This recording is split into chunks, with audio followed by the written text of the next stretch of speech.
Movie की शुरुआत में हमें एक फैमिली को दिखाया जाता है। कपल का नाम एरिक और जेन था और उनके 3 बच्चे थे।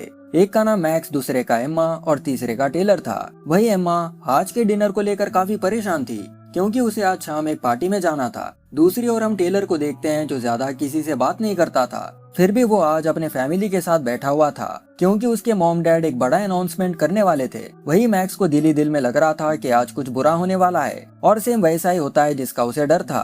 तभी एरिक और जेन अनाउंस करते हैं कि वो दोनों अलग रहने का फैसला कर रहे हैं। एम्मा तुरंत कह देती है कि उनके माँ बाप डाइवोर्स लेने की बात कर रहे हैं। ये सुनकर सभी बच्चे शॉक हो जाते हैं। अब टेलर बिना कुछ कहे वहाँ से उठकर चले जाता है। इसके अगले सीन में सारा दिन रिवाइंड होने लगता है और कहानी फिर से आज सुबह की तरफ शिफ्ट होती है। सुबह होते ही जेन और एरिक डिसाइड करते हैं कि वो अपने बच्चों को डाइवोर्स के बारे में सब कुछ बता देंगे, वो भी शाम में डिनर करते समय। तभी उनके दरवाजे पर एक कोरियर आता है जो था उनके दादा की एक पुरानी घड़ी। वही जेन इस घड़ी को देखकर गुस्सा हो जाती है, ये सोचकर कि वो दोनों तो डाइवोर्स ले रहे हैं, फिर एरिक इस घर में सामान क्यों भर रहा है। इसलिए जेन इस घड़ी को बेसमेंट में शिफ्ट करने का फैसला करती है। हमें यहाँ पर पता चलता है कि टेलर बेसमेंट में ही रहता है और वो बात नहीं कर सकता, इसलिए वो एक वॉइस ऐप का इस्तेमाल करता है बात करने के लिए, वो भी बाराक ओबामा की आवाज में। उस घड़ी पर लिखा हुआ था कि ये घड़ी चीजों को बदल सकती है, बस इसे इस्तेमाल करना आना चाहिए। जेन इसे पढ़कर हंसने लगती है और वहाँ से चली जाती है। जाने से पहले वो टेलर से कहती है कि वो आज शाम डिनर करने ऊपर आ जाए क्योंकि उसे अपने बच्चों को एक जरूरी बात बतानी है। जवाब में टेलर हाँ कहता है।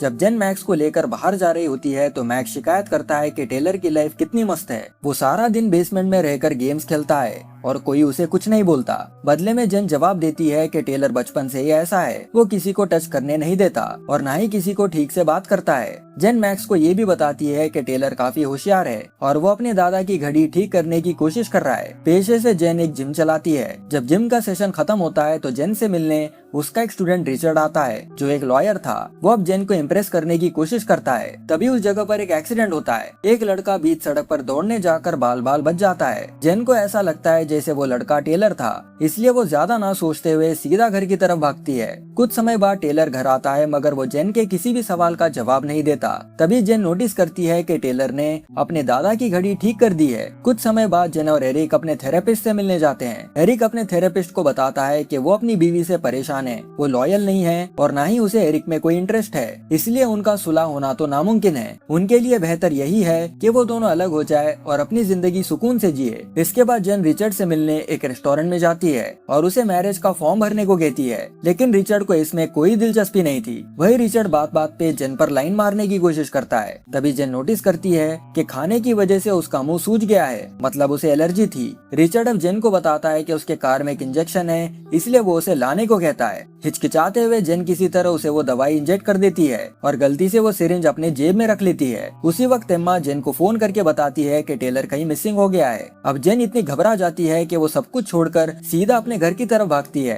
और पाती है कि टेलर घर लौट आया है। राहत की सांस लेकर जेन उसे हक करने आगे बढ़ती है, लेकिन एम्मा उसे याद दिलाती है कि टेलर को ये सब पसंद नहीं। फिर शाम के समय जेन थोड़ा इमोशनल होकर एरिक को बताती है कि शायद वो दोनों जल्दबाजी में फैसला ले रहे हैं। वो एरिक से कहने लगती है कि उन्हें आज रात डाइवोर्स के बारे में बच्चों को नहीं बताना चाहिए। एक पल के लिए ऐसा लगता है जैसे उनकी रिलेशनशिप धीरे धीरे ठीक हो रही है, लेकिन तभी एरिक को जेन के जेब में रिचर्ड का सिरिंज मिलता है और वो गुस्से में जेन के ऊपर चिल्लाने लगता है। लास्ट में वो जेन को ऑल द बेस्ट बोलकर वहाँ से चला जाता है। इन सब चीजों की वजह से एरिक और जेन डिनर के समय अपने बच्चों को डाइवोर्स के बारे में बताने का फैसला करते हैं। अब डिनर टेबल पर सेम वही बातें होती है और टेलर फिर से उठकर वहाँ से चला जाता है। इसके अगले सीन में आज का दिन फिर से रिपीट होता है। यहाँ पर हमें एक बात समझ में आती है कि कोई तो है जो ये दिन बार बार रिपीट कर रहा है। दूसरी ओर हम एरिक को देखते हैं जो एम्मा से रिक्वेस्ट कर रहा था कि आज शाम वो डिनर पर आए, कल वो जहाँ चाहे वहाँ जा सकती है, लेकिन एम्मा अपने डैड से कहती है कि उन्होंने आज तक उसे कभी टाइम नहीं दिया। इतना कहकर अपने दो जेकब के कार में बैठ जाती है।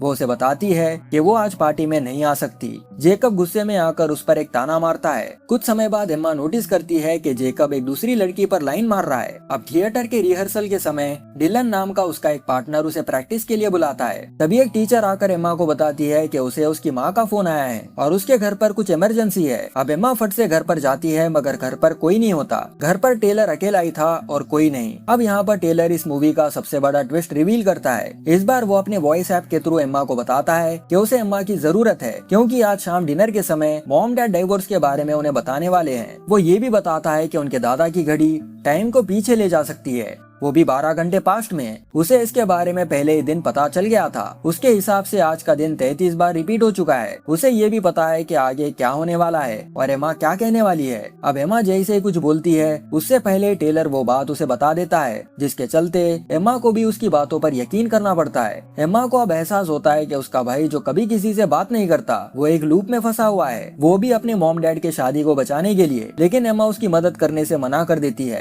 जैसे तैसे वो एम्मा को मदद करने के लिए मना लेता है। इसके बाद एम्मा और टेलर जेन के जिम पर जाते हैं। अब एम्मा को पता नहीं होता कि टेलर क्या करने जा रहा है। तभी टेलर कार से उतरकर सड़क के बीचों बीच भागता है, जिसके चलते एक कार रिचर्ड के कार से टकरा जाती है। इसके बाद टेलर वापस एम्मा के पास आकर बैठ जाता है। ये वही सीन था जब जेन्ना को लगा कि उसने टेलर को देखा है, जिसके बाद वो सीधा घर भागी। इसके अगले सीन में ये दोनों एरिक के ऑफिस के पास जाते हैं और दूर से उस पर नजर रखने लगते हैं। मजाक मजाक में एम्मा कहती है कि मॉम आज भी काफी खूबसूरत लगती है, जबकि डैड काफी बूढ़े और बेजान लगते हैं। शायद यही वो रीजन है जिससे उनकी मॉम उनके डैड पर चीट कर रही है। अब एम्मा कहती है कि अगर उनके पास थोड़े पैसे होते तो वो उनके डैड का मेकओवर करते। तभी टेलर कैश का एक ढेर निकालता है और बताता है कि उसने उस घड़ी की मदद से स्टॉक मार्केट से पैसे निकाले हैं। इसके बाद ये दोनों अपने डैड को स्टाइल करने सैलून ले जाते हैं। पहली बार जेन नोटिस करती है कि एरिक थोड़ा बदला बदला नजर आ रहा है। वो दोनों साथ में कुछ समय बिताते हैं और वापस घर चले जाते हैं। जब एम्मा और टेलर वापस कार में बैठते हैं तो एम्मा बताती है कि जब टेलर ने उसे मॉम डैड के डाइवोर्स के बारे में बताया तो उस समय उसने इसे हल्के में ले लिया,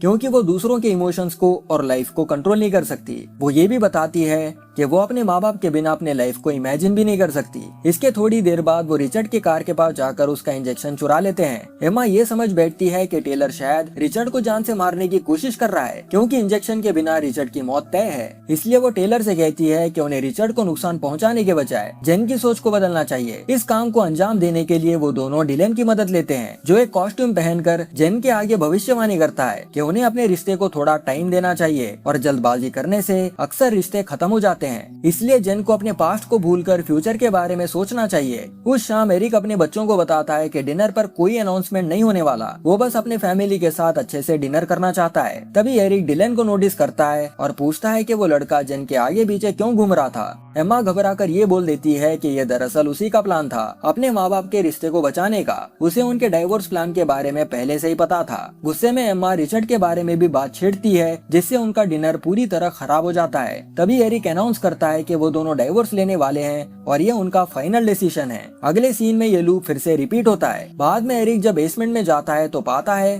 कि टेलर ने वो घड़ी ठीक कर दी है, लेकिन तभी टेलर अपने डैड से कुछ ऐसा कहता है जिससे वो काफी इमोशनल हो जाते हैं। टेलर कहता है कि वो उन्हें छोड़ने की जल्दी क्यों कर रहे हैं। वो अपने डैड से रिक्वेस्ट करता है कि वो उसे प्रॉमिस करे कि वो उन्हें कभी नहीं छोड़ने वाले। बदले में एरिक रोते हुए कहता है कि उसे ये सब करना पसंद नहीं, मगर वो जो कुछ भी कर रहा है वो उनके भलाई के लिए कर रहा है। थोड़ी देर बाद एम्मा अपने डैड से मिलने जाती है और पाती है कि वो स्मोक करते हैं। अब एम्मा अपने पापा को एक ऑफर देती है, ये कहते हुए कि अगर वो उसे अपना मेकओवर करने देंगे तो वो उनके स्मोकिंग के बारे में किसी को नहीं बताएगी। बाद में जब जेन उसका नया लुक देखती है तो वो काफी इम्प्रेस हो जाती है। इस बार थेरेपी के दौरान भी सब कुछ अलग होता है। वही थेरेपिस्ट अब उन दोनों से कहता है कि उन्हें अलग नहीं होना चाहिए। थेरेपी के बाद जेन और एरिक बाहर निकलते हैं। दोनों मिलकर थेरेपिस्ट का मजाक उड़ाकर हंसने लगते हैं। काफी टाइम बाद पहली बार उन्हें लग रहा था जैसे वो दोनों फिर से खुश है। दोनों साथ मिलकर घर जाते हैं और उनके बीच फिर से नजदीकियां बढ़ने लगती है। इसके बाद दोनों एक सवाल पूछते हैं जो लगभग हर परेशान कपल कभी न कभी पूछते हैं कि उन्होंने एक दूसरे के बारे में कदर करना कब छोड़ दिया।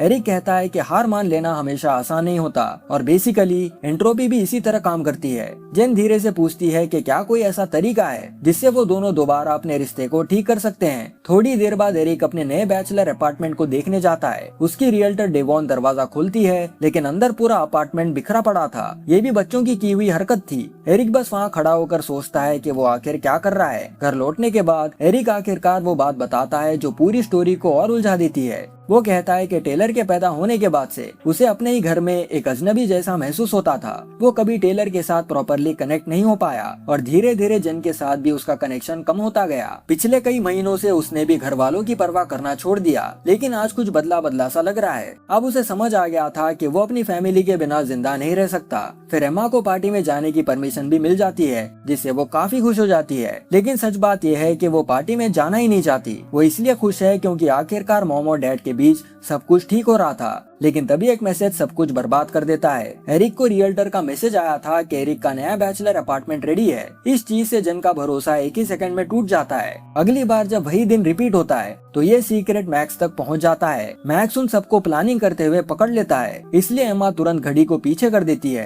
अब मैक्स भी इस टाइम लूप का हिस्सा बन चुका था। तब टेलर एक और डरावनी बात बताता है, घड़ी अब पुरानी हो रही है और ये घड़ी ज्यादा देर तक काम नहीं कर सकती। हो सकता है ये उनका आखिरी चांस हो। अब तीनों बच्चे एक टीम बनकर काम करते हैं। मैक्स मॉम के पास जाकर बोलता है कि उसे स्कूल रिपोर्ट के लिए कुछ इन्फॉर्मेशन चाहिए। वो पूछता है कि मॉम की डैड के साथ पहली डेट कैसी थी। ये सुनते ही जेन की आंखों में इमोशंस आ जाते हैं। जेन बताने लगती है कि एरिक के पास सिम्फनी के टिकट्स थे। जेन को क्लासिकल म्यूजिक बिल्कुल भी पसंद नहीं था, लेकिन उसे एरिक पसंद आ गया।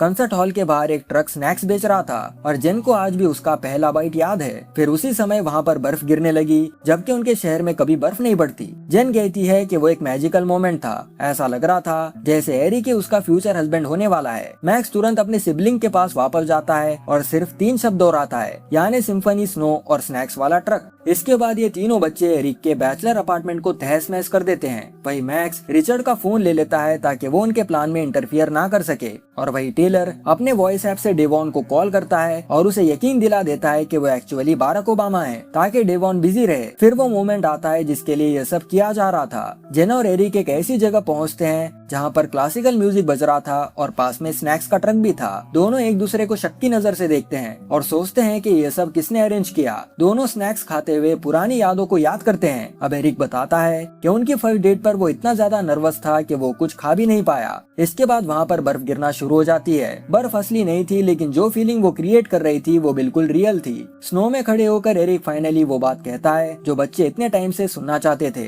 वो अपने फैमिली के साथ रहना चाहता है और उसके लिए उसका कोई दूसरा घर नहीं है। जेन भी कहती है कि वो भी यही चाहती है। एक पल के लिए लगता है जैसे उनकी सारी मेहनत आखिरकार रंग लाई, लेकिन स्टोरी उन्हें इतनी आसानी से जीतने नहीं देने वाली थी। घर के बाहर रिचर्ड मैक्स के साथ आ जाता है क्योंकि मैक्स फोन की लोकेशन बंद करना भूल गया था। उसके पीछे डेवॉन भी आ जाती है और खुशी से बताती है कि एरिक का फ्लैट रेडी है। अब अचानक जेन का नया स्टूडेंट, एरिक की रियल्टर, मिसिंग फोन और बैचलर अपार्टमेंट सब एक ही जगह एक्सपोज हो जाते हैं। इन सब चीजों से मैक्स का सब्र टूट जाता है और वो सबको सच बता देता है। तीनों बच्चे पूरे दिन अपने पेरेंट्स को साथ रखने की हर पॉसिबल कोशिश कर रहे थे, लेकिन हर बार मॉम और डैड खुद ही सब कुछ खराब कर देते। फिर मैक्स सबसे बड़ा सीक्रेट बता देता है। टेलर ही एग्जैक्ट सेम दिन 48 बार जी चुका है। उनके पेरेंट्स ये सुनकर बिल्कुल दंग हो जाते हैं। इससे पहले कि कोई समझ पाए कि टेलर ने क्या कहा, दिन फिर से रीसेट हो जाता है। कुछ टाइम बाद एम्मा नोटिस करती है कि उनकी घड़ी खराब होने लगी है। मैक्स फिर से घड़ी को पीछे करना चाहता था, लेकिन एम्मा उसे रोक देती है। दोनों घड़ी को लेकर लड़ते हैं, जिसके चलते वो घड़ी जमीन पर गिरकर टूट जाती है। इसका मतलब है कि अब कोई लूप नहीं होने वाला।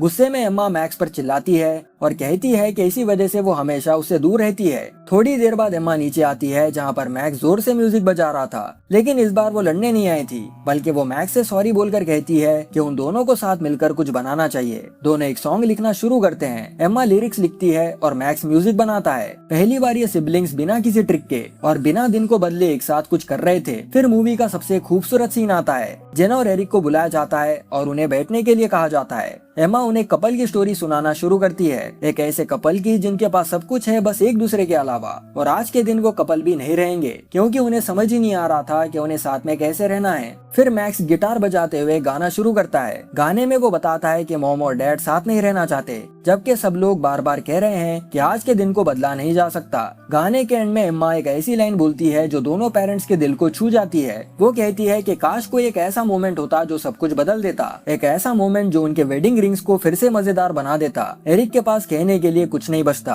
फिर टेलर सबके पास आता है और सबको एक साथ हक करता है। पूरे रूम में एक लंबी खामोशी छा जाती है। अगली सुबह अलार्म बजता है। तीनों सिबलिंग्स पूरी रात एक ही रूम में सोए थे। वो हंसते हुए कहते हैं कि उन्हें ऐसे ही साथ में मजे करना चाहिए। और सबसे इम्पोर्टेंट बात, ये सुबह फाइनली रियल थी, क्योंकि अब टाइम को पीछे ले जाने का कोई तरीका नहीं था। यहीं पर इस स्टोरी की सबसे गहरी बात समझ आती है। टेलर के पास समय को पीछे ले जाने की पावर थी, फिर भी वो अपने पेरेंट्स के रिश्ते को ठीक नहीं कर पाया, क्योंकि कोई भी मशीन किसी इंसान के दिल को बदल नहीं सकती। आखिर में जो चीज काम आई वो खुद की ट्रिक नहीं थी, बल्कि तीनों बच्चों ने अपने पेरेंट्स को ये दिखाया कि उनके अलग होने से वो भी खुश नहीं रह सकते। रिलेशनशिप्स इसलिए खत्म नहीं होते क्योंकि लोगों के पास टाइम कम होता है, वो तब खत्म होते हैं जब लोग एक दूसरे के लिए कोशिश करना बंद कर देते हैं। तो आप लोग बताना, अगर आपको अपनी जिंदगी का एक दिन दोबारा जीने का चांस मिले तो आप उस दिन का कौन सा एक मोमेंट बदलना चाहोगे? नीचे कमेंट करके जरूर बताना। तो दोस्तों, आज की ये मूवी इसी सीन के साथ यहाँ पर खत्म हो जाती है, मगर मैं जल्दी एक और मजेदार वीडियो के साथ लौटूंगा। आज के लिए बस इतना ही दोस्तों, मिलते हैं अगले वीडियो में। Thanks for watching.